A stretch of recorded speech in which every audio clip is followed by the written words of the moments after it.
माननीय अध्यक्ष जी, गुलामी की मानसिकता, इन 19वीं सदी का रहन सहन, 20वीं सदी के कानून 21वीं सदी की आकांक्षाएं पूरी नहीं कर सकते। 21वीं सदी के अनुकूल हमें बदलाव बहुत जरूरी है। ये आवाज उस देश के प्रधानमंत्री की है जिस देश ने कुछ दिनों पहले ही आजादी का 74वां गणतंत्र दिवस मनाया।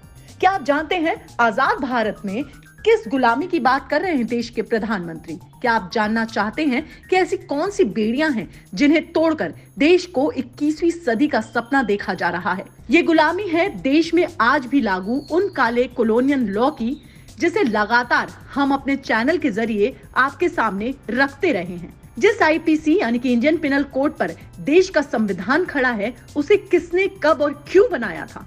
क्या आप जानते हैं कि हमारे देश में आज भी 200 से करीब ऐसे कानून हैं जिसे अंग्रेजों ने हम भारतीयों पर राज करने के लिए बनाया था, जिसका फायदा अब देश की राजनीति पार्टियां उठा रही हैं।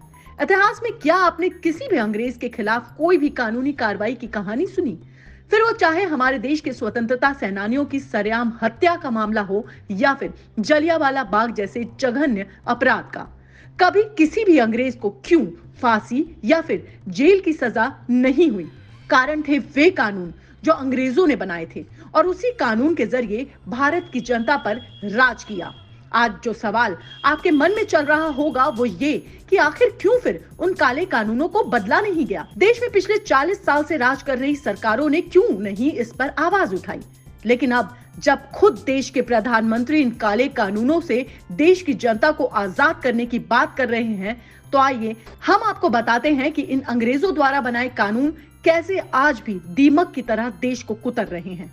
जिन अंग्रेजों के कानून से आज हमारा थाना, हमारी तहसील, हमारा जिला चल रहा है, हमारी हाई कोर्ट, हमारी सुप्रीम कोर्ट चल रही है, क्या वो कानून बनाते समय अंग्रेजों ने कोई ड्राफ्ट बनाया था, या भारत के लोगों से कोई सुझाव मांगा था, या भारत के लोगों की कोई कमेटी बना के उनसे इनपुट लिया था?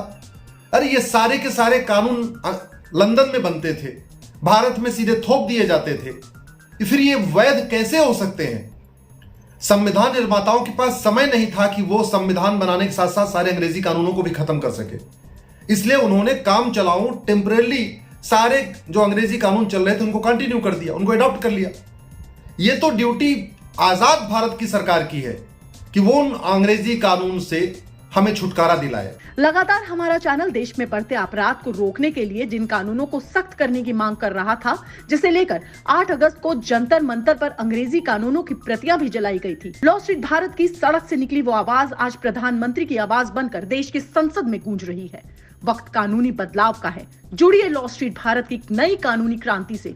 हमारे चैनल को सब्सक्राइब कर हिस्सा बनिए हमारी आवाज का। देखिए और जुड़े रहिए लॉ स्ट्रीट भारत के साथ, क्योंकि यहाँ बात होगी सिर्फ राष्ट्रहित की।